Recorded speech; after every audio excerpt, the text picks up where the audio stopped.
혼인잔치에 청함을 받은 자들은 복이 있도다 라는 말씀을 나누었습니다. 혼인계약이 이르러서 이미 정혼식을 치러서 신부가 됐던 성도들, 그 성도들을 하나님 아버지 집으로 인도하기 위해서 재림하시는 예수님에 대해서 우리가 살펴보았고요. 또 성도들, 예수님의 신부가 됐던 성도들은 슬기로운 다섯 처녀처럼 기름등불 잘 준비하고 있다가 또 하나님 이미 허락하신 세마포 옷을 입고 정결한 모습으로 또 옳은 행실로 이제 이 세상에서 승리하며 살다가 주님이 오시면 주 예수여 어서 오시옵소서 나가 맞이하는 그런 신부된 우리의 성도들에 대해서도 생각해 보았습니다. 요즘에도 그런지 잘 모르겠는데요. 예전에는 이제 결혼 정년기에 있는 처녀들에게 우리 여청년들에게 질문을 해봅니다. 어떤 신랑을 만나면 좋겠어? 이렇게 질문해 보면 대부분의 이야기들이 백마탄 왕자요 이렇게 이야기를 했었어요. 그러니까 백마탄 왕자라고 하는 의미 무엇일까요? 예, 능력 있고 멋진 그런 신랑감을 만나면 좋겠습니다. 그 말이 다 포함되어 있지 않겠습니까? 그 백마탄 왕자라는 신랑감에 대해서 우리 많은 기대감이 있고 그림이 있는데 오늘 말씀 보게 되면 백마 타고 오신 분이 설명되고 있습니다. 그 백마 타고 오시는 분, 그분을 맞이하는 신부의 모습, 얼마나 멋진 그림인지 알 수가 없습니다. 그래서 오늘 본문에 나와 있는 말씀을 중심으로 해서 이제 백마 타고 오시는 분이라는 제목을 정해놓고 생각을 해보려고 하는데, 첫째는 하늘이 열리는 모습이 쫙 그려져 있거든요. 그래서 하늘이 열려지면서 보게 된 것이 무엇인가 라는 것에 대해서 먼저 생각해 보겠고, 두 번째는 백마 탄 자의 그 모습에 대한 설명이 아주 세밀하게 되어져 있거든요. 그래서 백마 탄 자의 모습을 우리가 생각해 보며 하나님 뜻을 생각해 보겠고, 또 세 번째로는 이제 백마 탄 자와 최후의 일전을 벌이는 전쟁의 이야기가 나오고 있습니다. 그래서 백마 탄 자의 최후 일전에 대해서 우리 생각을 해보도록 하겠습니다. 먼저 생각해 볼 것은 하늘이 열려서 보게 되는 그런 장면이 11절에 이제 시작이 되면서 나옵니다. 11절 말씀 보게 되면 내가 하늘이 열린 것을 보니, 하늘이 열린 것을 보니, 자, 누가 보았다는 것이죠? 지금 하늘 열린 것을 보고 있는 사람은 누굴까요? 바로 이 요한계시록을 기록하고 있는 사도 요한입니다. 사도 요한이 하늘이 열린 것을 쫙 보고 있는 거예요. 우리 에스겔서를 살펴보실 때 에스겔서 1장 1절에도 이러한 모양이 나오고 있습니다. 하늘이 열리며 하나님께서 이상을 내게 보이시니, 에스겔 선지자도 하늘이 열린 것을 보면서 하나님 보여주신 이상, 그 비전을 보게 되어졌다는 것을 이야기하고 있습니다. 또 그런가 하면 사도행전 7장 56절에도 보라 하늘이 열리고 인자가 하나님 우편에 서신 것을 보노라 이야기했습니다. 누구죠? 누가 얘기했죠? 보라 하늘이 열리고 인자가 하나님 우편에 서신 것을 내가 본다 이렇게 얘기했습니다. 누굴까요? 누구? 안수 집사 스테반 집사가 돌에 맞아 순교하는 순간 바로 이 돌에 맞아 피를 줄줄 흘리고 있는데 그 안수 집사 눈에는 하늘이 열린 것이 보이는 거예요. 그리고 인자가 하나님 보좌 우편에 서 계신 것을 보는 거예요. 어떤 분은 그 얘기하잖아요. 보통 하나님 보좌 우편에 앉아 계시다가 이렇게 우리가 고백을 하는데, 그때는 예수님이 스테반 집사가 돌에 맞아 죽는 모습이 얼마나 안타까우신지 앉아 계시지도 못하고 일어서셔서 안타까운 마음으로 그 스테반 집사의 돌에 맞아 순교하는 장면을 보고 계셨다는 거 아니겠습니까? 예, 하늘이 열린 것을 보고 있는 안수 집사 스테반이 나오고 있습니다. 그런가 하면 저희가 이제 11개 하를 쭉 살펴보면서 11개 6장 14절 이하에 보게 되면 엘리사가 있었던 성읍, 도단성이죠. 그래서 아람 군대가 쳐들어와서 완전히 겹겹이 포위하고 있는 그 장면을 우리 설명을 했습니다. 그때 엘리사의 종이 나와서 보니까 선생님 큰일 났습니다. 이 성을 지금 겹겹이 둘러싸고 있는 적군 아람 군대가 있습니다. 그랬더니 엘리사가 어떻게 했죠? 기도하여 그 종의 눈을 열어보게 하시니 불말과 불병거가 진인을 치고 있는 모습을 보였어요.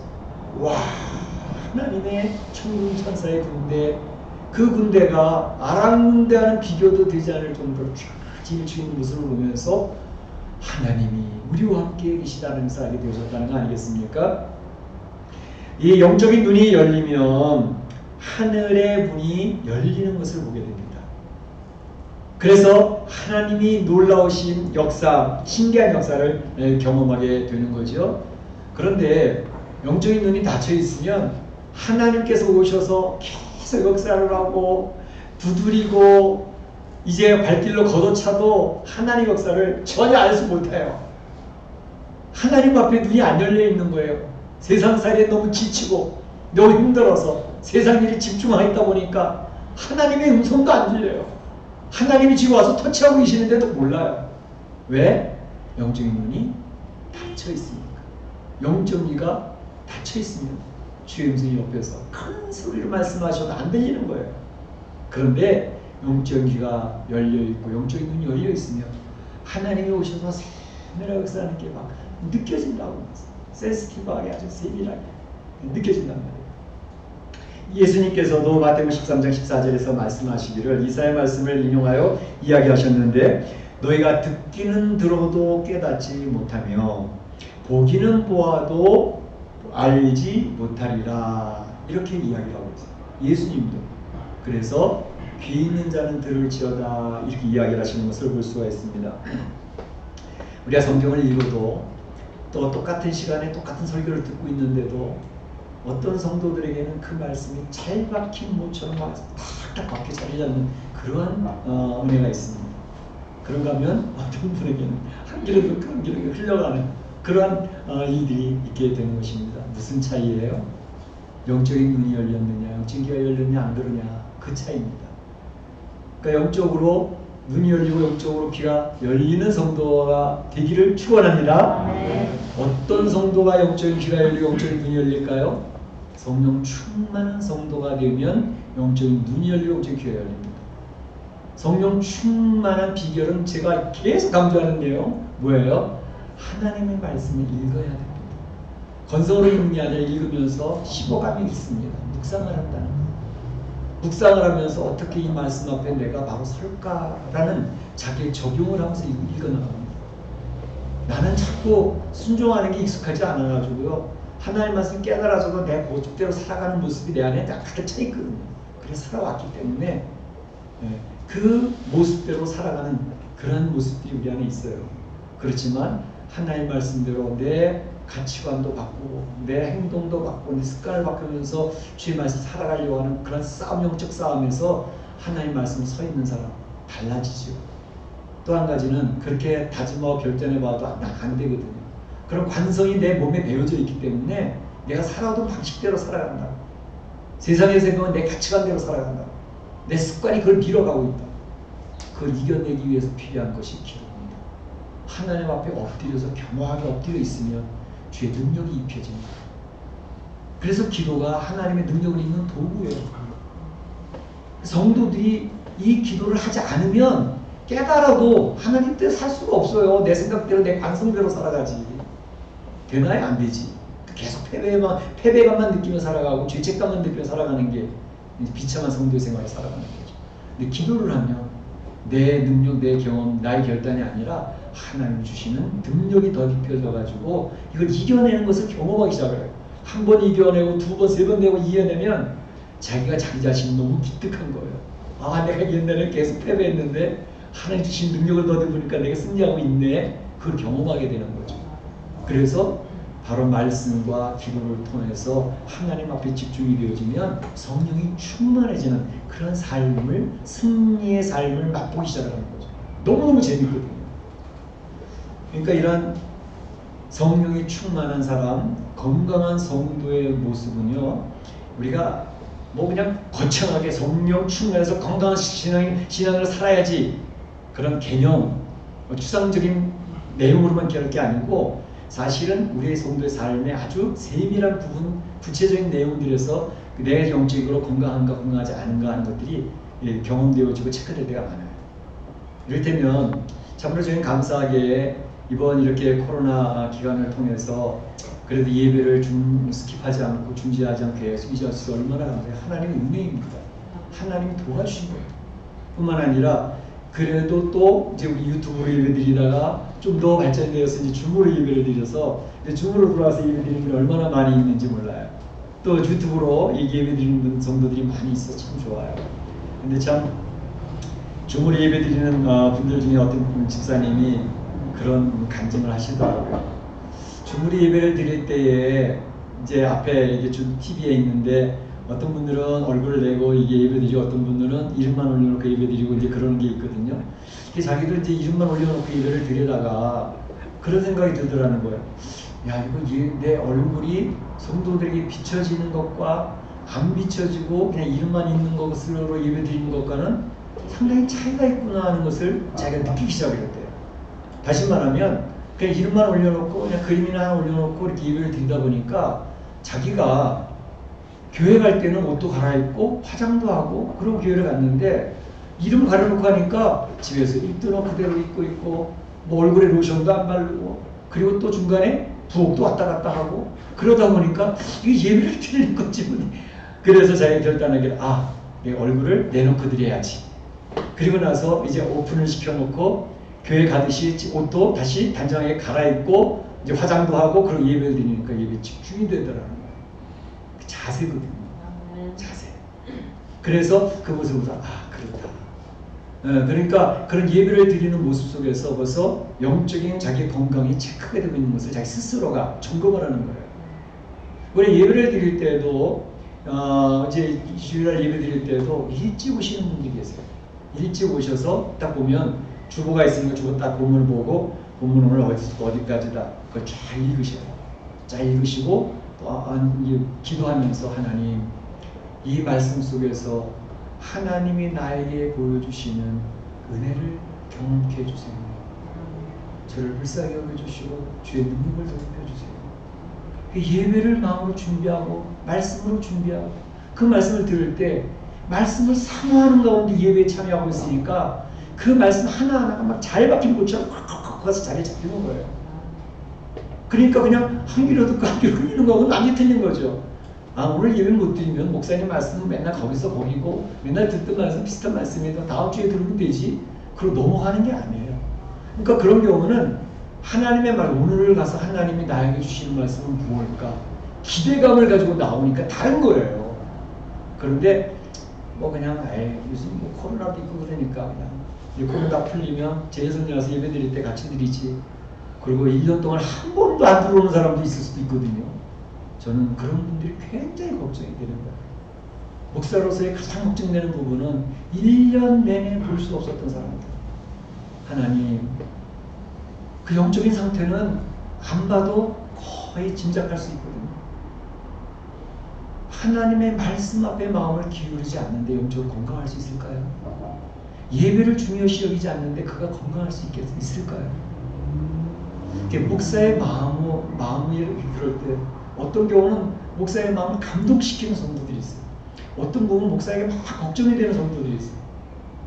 저는 하나님이 아니지만 목사에 보는 그런 시선을 느낀다면 하나님은 목사하고는 상대도 안 될 정도로 굉장히 기뻐하실 것이고 굉장히 안타까워하실 것이다. 그게 느껴집니다. 그래서 하늘이 열리는 놀라운 역사를 경험하는 성도가 분명히 우리 교회 안에 있어요. 영적으로 건강한 성도들이 있는 것을 저는 봐요. 하나님을 경험하면서 하나님의 은혜를 고백하는 성도들을 저는 봅니다. 그럴 때는 목사가 된 게 얼마나 보람이 되는지 몰라요. 하나님, 우리 사랑하는 성도들 너무너무 좋습니다. 하나님 얼굴에 미소를 짓게 하는 성도들입니다. 그렇게 하는 거죠. 그래서 그렇게 하나님 말씀 앞에 서 있는 성도들은 오늘 본문에 나와 있는 사도 요한처럼 하늘이 열리는 것을 볼 줄 압니다. 에스겔이 하늘에 열리고 이상을 본 것처럼 주의 말씀을 읽을 때 그 말씀이 막 열리는 역사를 경험한 성령님께서 이 예배 시간에도 그렇지만 성경 읽을 때도 성령님이 간섭하는 게 틀리거든요. 농도가 틀려요. 그러니까 어떤 사람에게는 성령님께서 강하게 그 마음에 쫙 역사하는 그런 역사심이 체험이 되어진다. 성경 읽을 때 어떤 사람이 막 하늘문이 열리는 것처럼 열려진다. 지금 요한계시록을 보면서도 사모하는 마음으로 이 요한계시록 집중했던 성도들은 마지막 때 하나님이 어떻게 역사하실 것인지 머리에 그림이 다 그려져 가고 있다고. 그 준비하고 있단 말이에요. 마지막 때를 준비하고 신랑 되셔서 다시 오실 주님을 그리워하고 있다. 근데 그냥 한 길로 듣는 거예요. 에이 뭐 목사님 그건 목사님 생각이에요. 저는 모르겠어요. 세상 살기도 바빠요. 정신없어요. 그런 분들이 어떻게 하늘문이 열리겠느냐. 그래서 우리 사랑하는 성도들이 이 사도 요한처럼 하늘문이 활짝 열리는 놀라운 역사, 성령 충만해서 영적으로 건강해서 그 은혜를 체험할 수 있기를 주의 이름으로 축원합니다. 축원합니다. 두 번째는 배울 것은 이 하늘문이 열려서 하늘의 모습, 백마탄제의 모습을 보는 것을 이야기합니다. 사도 요한이 하늘이 열려서 보게 된 것은 무엇인가? 11절에 보게 되면 또 내가 하늘이 열린 것을 보니 보라 백마와 그것을 탄 자가 있으니 보라 백마와 그것을 탄 자가 있으니 백마를 보고 백마 탄 사람을 지금 이 사도 요한이 보게 됐습니다. 백마 타고 오시는 분은 누굴까요? 결론부터 얘기하겠습니다. 백마 타고 오시는 분 누구? 예수 그리스도이십니다. 예수 그리스도께서 백마를 타고 오시는 거예요. 그래서 신부된 성도들을 아버지 집으로 지금 혼인잔치에 데려가기 위해서 다 오시는 그 예수님, 재림하시는 예수님을 보여주는 게 백마 타고 오시는 분입니다. 그런가 하면 그 백마 타고 오시는 분은 세상의 불의를 심판해서 공의를 세우시는 분으로 오시는 것입니다. 이 세상이 얼마나 악해갑니까? 그들이 쥔 쥐꼬리 많은 권력과 권세를 가지고 얼마나 성도들을 핍박을 하고 성도들을 순교자리로 몰아버리고 이 세상을 불의의 세계로 끌고 나가는 이 세상이 막강한 권세를 가진 그런 세상의 권력 대단히 막강해 보이지 않습니까? 성도들이 그 앞에서 쫄쫄 매게 되니까. 그런데 그 막강 권세를 지닌 세상을 하나님이 심판하시고 예수님 오셔서 심판하고 쳐부시는 그분을 오시는 거예요. 그래서 그 오신 예수님은 승리자로서 바로 이 세상에 계시다는 사실을 우리 어려운 마지막 때를 살아가는 성도들에게 큰 그림으로, 황희의 그림으로, 승리의 그림으로 보여주고 계시는 것입니다. 오늘 본문에 보게 되면 이 백마 타고 오시는 분에 대한 묘사가 아주 재밌게 잘 되어져 있는데, 첫째는 백마 타고 오셨다는 것을 묘사를 하고 있고, 두 번째는 그분은 충신과 진실이라는 모습으로 설명하고 있고, 세 번째는 그의 눈은 불꽃 같은 눈이고 그 머리에는 많은 멸관을 쓰셨다라는 것을 이야기하고 있고, 네 번째로는 피 뿌린 옷을 입었다 했습니다. 그리고 그 이름은 하나님의 말씀이라, 이렇게 설명이 되어진 내용이 지금 오늘 본문에 나와 있는 것이죠. 백마를 탔다는 것은 무엇을 의미하는가? 이 지금 사도 요한이 기록할 때의 배경은 로마 시대잖아요. 로마는 전쟁을 잘하기로 유명한 군대입니다. 전쟁할 때마다 그냥 개선장군이에요. 그래서 개선장군이 로마로 입성할 때에는 그 장군은 백마를 타고 입성을 합니다. 개선문을 통과하여 그 백마를 타고 들어오는 그 모습은 이 개선장군은 승리의 모습이다, 승리한 장군이다라는 것을 보여주는 것이죠. 그래서 예수님이 백마 탔다고 하는 그림은 승리를 보여주기 위한 것입니다. 사실 예수님의 재림은 이 세상에 승리하신 분이라는 것을 선포하고 있는 것입니다. 예수님이 십자가에 달려 돌아가실 때 구원의 사역을 이루고 있음에도 불구하고 이 세상 사람들은 참 무슨 하나님의 아들이고 세상의 구세주라고 그런 컨셉이 땅땅 치더니 비참 안에 로마 군병에게 따귀 맞고 채찍질 당하고 옷 벗기고 수치스럽게 십자가에 달려서 패배자의 모습으로 죽지 않냐?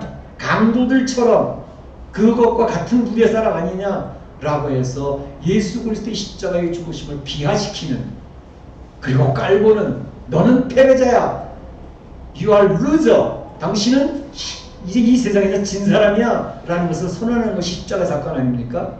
그런데 바로 그들은 선언하기를 예수님이 부활하셨을 때에 바로 예수님은 부활한 게 아니고 제자들이 그 시체를 훔쳐간 거야 라는 소문을 내가지고, 부활은 무슨 부활? 십자가에서 패배자로 죽은 존재인데 그렇게 소문을 내서 이 세상 사람들이 속아 넘어가는 거 아닙니까? 예수가 있긴 뭐가 있어, 무슨 능력, 무슨 재림, 웃기는 소리네. 그런데 다시 그 예수님 패배자로 그들이 그렇게 순회시켰던 그 예수님이 백마를 타고 승리자로 이 땅에 오신다고 하는 사실입니다. 다시 보게 되는 예수님은 살아계신 분이었다는 사실을 선언하면서 그분은 십자가에 죽은 패배자가 아니라 승리자였다는 것을 선언하는 내용이죠. 그러니까 요한계시록 1장 7절에서 시작하면서 그러잖아요. 볼지어다 그가 구름을 타고 오시리라. 각인의 눈이 그를 보겠고 그를 찌른 자들도 볼 터이요 땅에 있는 모든 족속이 애곡하리니 그러하리라. 아멘. 요한계시록 시작은 승리자 되신 예수님을 선포하기 위해서 요한계시록 기록된 것입니다.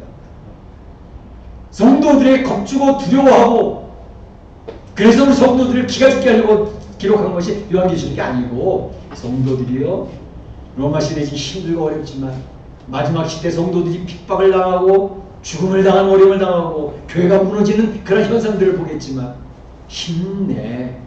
예수 그리스도는 승리자, 성도들은 승리자인 거야. 그거 보여주시기 위해서 요한계시록 기록한 겁니다.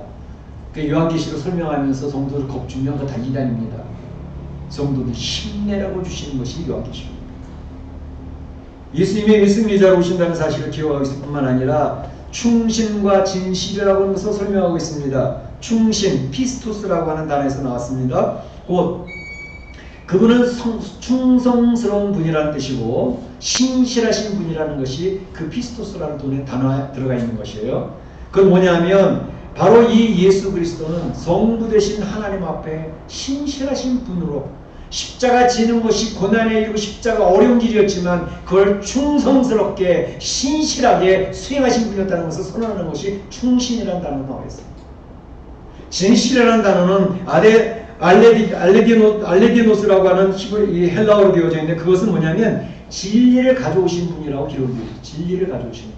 그리고 그의 말씀에는 거짓이 없다는 것을 이야기하는 단어가 바로 여기서 진실이라는 단어로 설명되어져 있는 것입니다.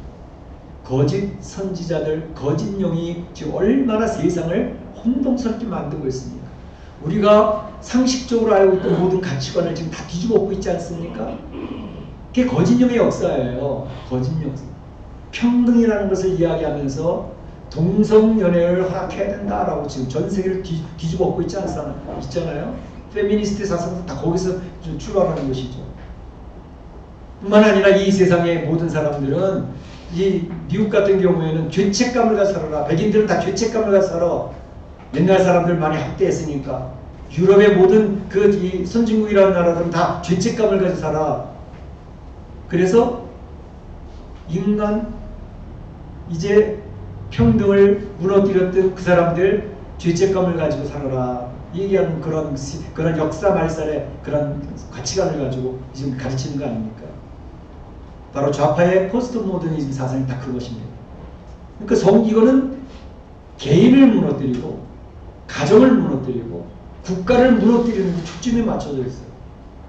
그래서 모든 자기가 지금 가치관을 다 무너뜨림으로 말미암아 세상 사람들이 정신없이 그들 앞에 굴복하도록 만드는 그런 사상이 지금 전 세계를 지배하고 있는 것입니다. 그래서 성경적인 가치관을 계속 지켜나갈 것이냐, 아니면 성경 가치관을 지우고자 하는 그들 앞에 나갈 것이냐, 결단하는 시대가 지금 되어진 것입니다. 진실, 예수님은 바로 진실, 진리를 선포하시는 분이고 이제 이 세상 거짓 영과에 싸우는 그런 분이 되신다는 사실을 이야기하는 것입니다. 그의 눈은 불꽃 같고 그 머리에는 많은 멸관을 쓰셨다 했습니다. 그의 눈은 불꽃 같다. 계시록 1장 14절에 그 내용이 나오고 있습니다. 또 많은 멸관을 쓰셨다라는 얘기 나오고 있습니다. 불꽃 같은 눈이라는 것은 그분은 적을 파괴하는 무한한 권능을 가지고 계시고 명석한 통찰력을 가지고 계신 분이라고 것을 이야기하는 것입니다. 불꽃 같아요. 눈이 이글이글하는 명석한 통찰력을 가지고 그 눈앞에서는 거짓을 얘기할 수가 없어요. 다 들이다 보이니까.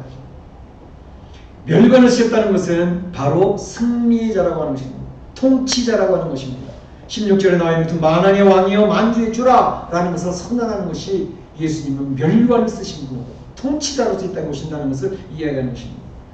피 뿌린 옷을 입었는데 그 이름은 하나님의 말씀이라 했습니다. 피 뿌린 옷을 입었다. 우리가 얼핏 생각할 때 어린 양의 피 흘림, 십자가의 피 흘림을 생각하지만 여기서 피 뿌리면 그 피가 아닙니다. 그럼 무슨 피예요, 목사님?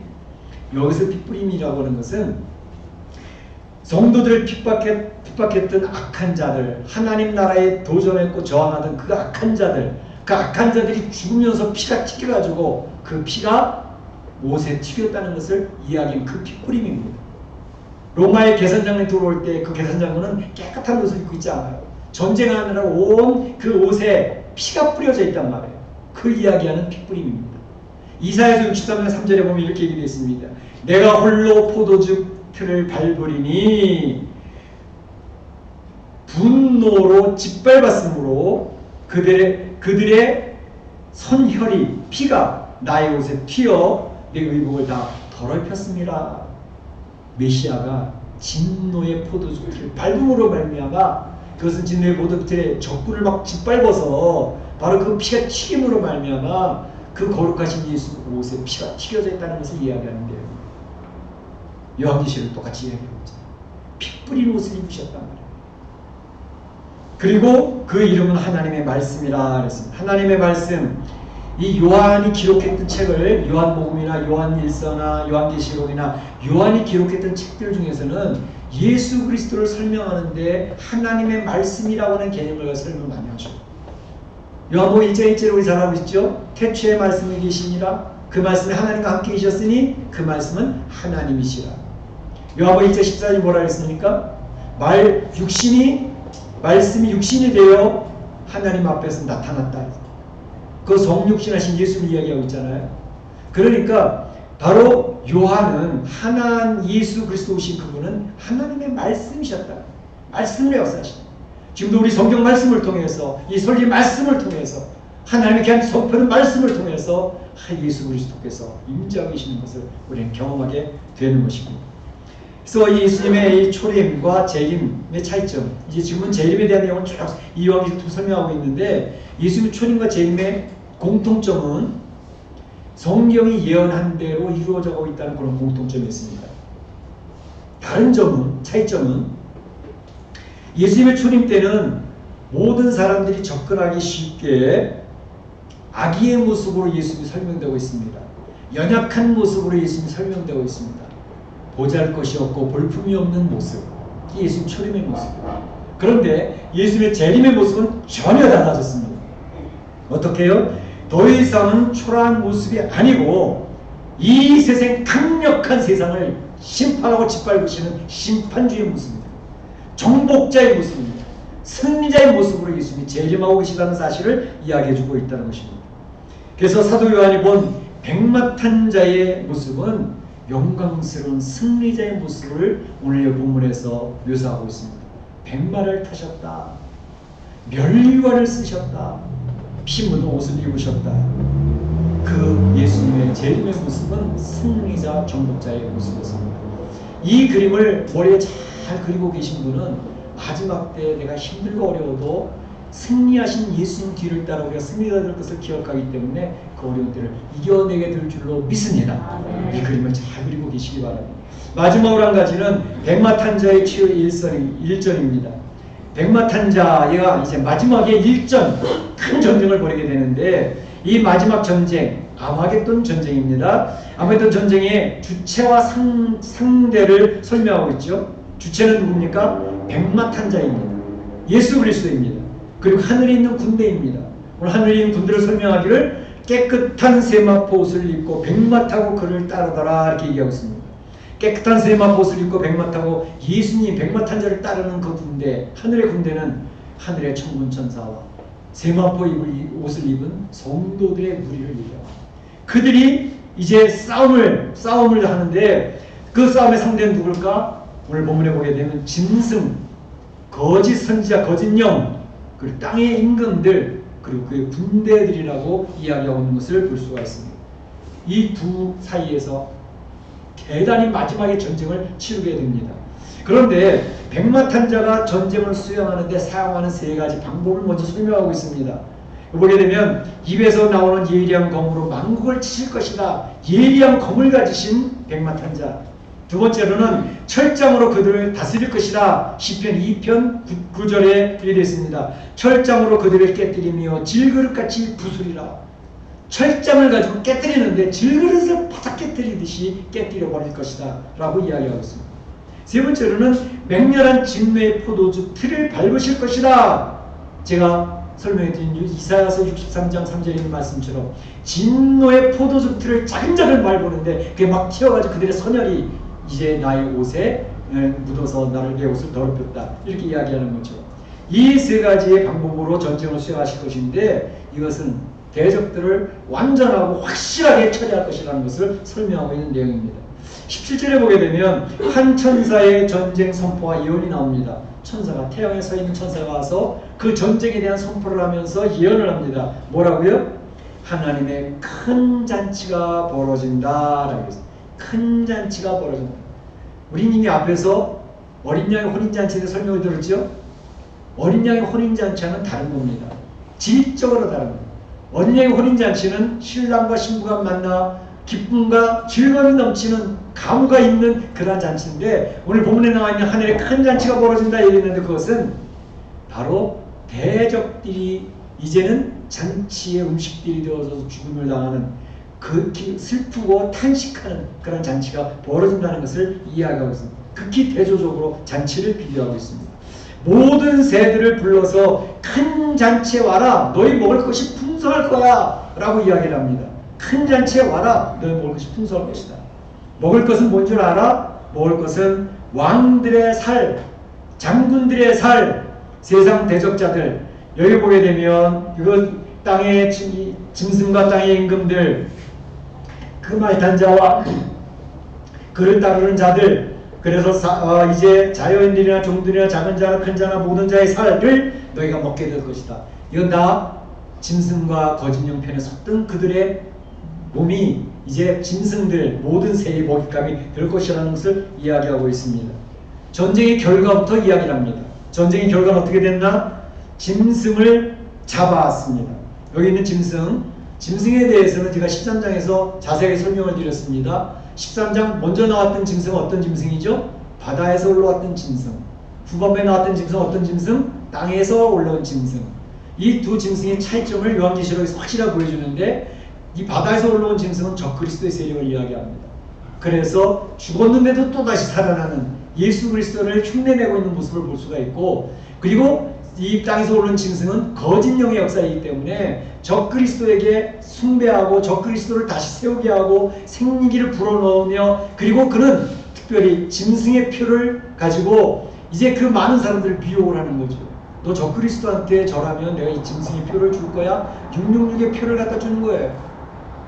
근데 말을 잘 들으면 그냥 순순하게 주는데 말 안 들으면 협박하면서 너는 죽는데? 죽을래? 살래? 그러면서 짐승의 표를 가지고 인을 치는 거죠. 그러니까 많은 사람들이 다 불복하는 거예요. 당장 짐승의 표를 안 받으면 세상에 먹고 살 길이 막혀버리니까 정부에서 먹을 표를 안 주는 거예요. 우리 아이들이 쭉 있는데 먹을 걸 받아야 아이들 먹일 거 아니에요. 그러니까 거기 불복하는 사람들이 엄청나게 많아요. 심지어 교회만 왔다 갔다 하던 사람들도 에휴, 나중에 예수님 나중에 믿으면 되지 뭐.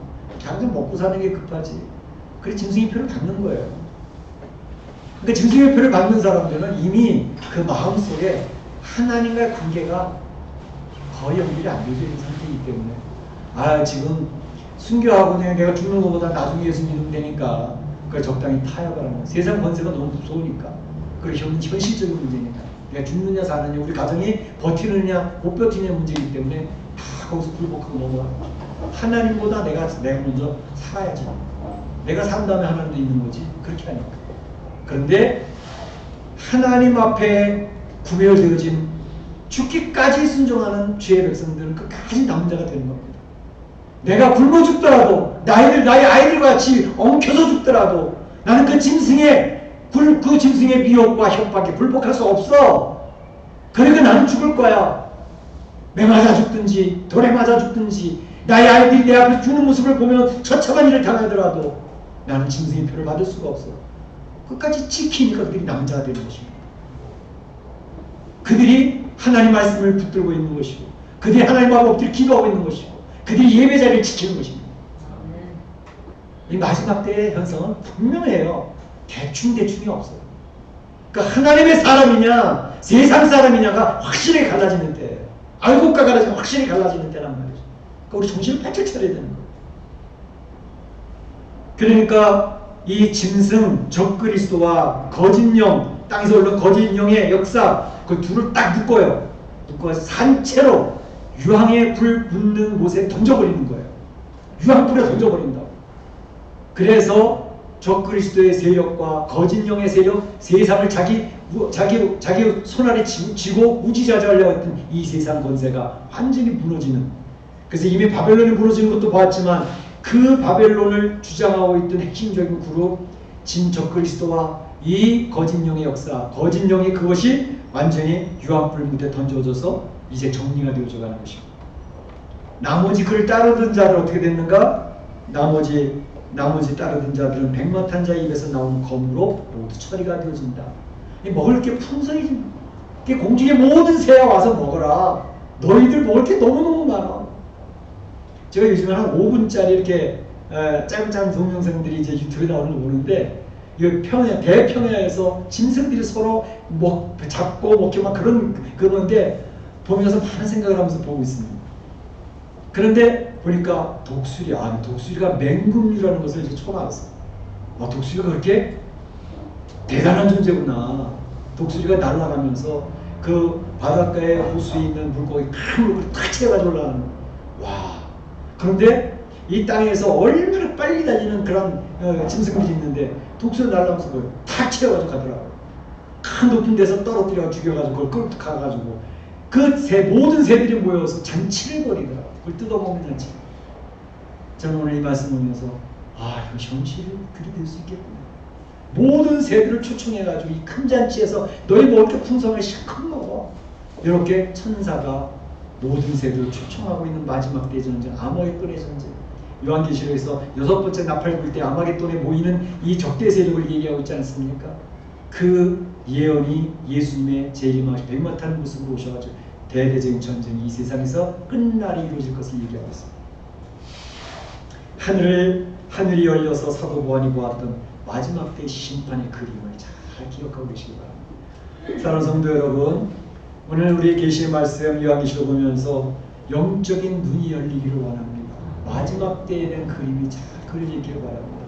세상을 자기 수 아래 두려고 막강 권세를 가지고 우리를 미혹하고 협박했던 적그리스도와 거짓령의 악한 세상은 결국 주님께 심판받는다는 사실을 확신하시기 바랍니다. 우리 성도는 약자가 아닙니다. 백마탄 주님, 세상을 심판하고 신랑이 되셔서 신부된 성도들을 하나님 아버지 집으로 데려가서 혼인잔치 기쁘고 즐거운 풍악을 흘리며 주 예수여 어서 오시옵소서 맞이하는 그런 성도. 그래서 슬기로운 5처녀처럼 힘들고 어려워도 기름등불을 잘 준비하고 그리고 주 신랑 오시기를 기다리는 그런 성도들 다 되실 수 있기를 주님의 이름으로 축원합니다. 축원합니다. 네, 다 기도하겠습니다. 오늘 주신 말씀 기억하시면서 백마 타고 오시는 그 주님이 그리워질 수 있기를 원합니다. 사랑의 하나님 감사합니다. 오늘도 요한계시록의 말씀을 통해서 우리가 귀한 말씀을 나눕니다. 우리 사랑하는 성도들이 참으로 예수님 마지막 때에 백마 타고 오실 때 주 예수여 어서 오셔서 나가 맞이할 수 있는 귀한 성도들 되도록 인도하여 주시옵소서. 우리의 영적인 눈이 활짝 열리기를 원합니다. 하늘의 이상과 비전이 보이기를 원합니다. 주의 말씀을 읽을 때 하나님 말씀을 들을 때 하나님의 놀라운 은혜가 있게 하여 주시옵소서. 신랑 되신 예수님을 맞이하기 위하여 기름등불 잘 준비한 슬기로운 5처녀처럼 되게 하여 주시고 세마포 옷을 잘 점검하며 주님의 옳은 행실로 이 세상을 이겨내는 구원을 이루어가는 성도들 되도록 승리를 경험하는 성도들 되도록 축복하여 주옵소서. 예수님의 이름으로 기도하옵나이다. 아멘. 다 일어나셔서 좋으신 하나님 찬양하겠습니다.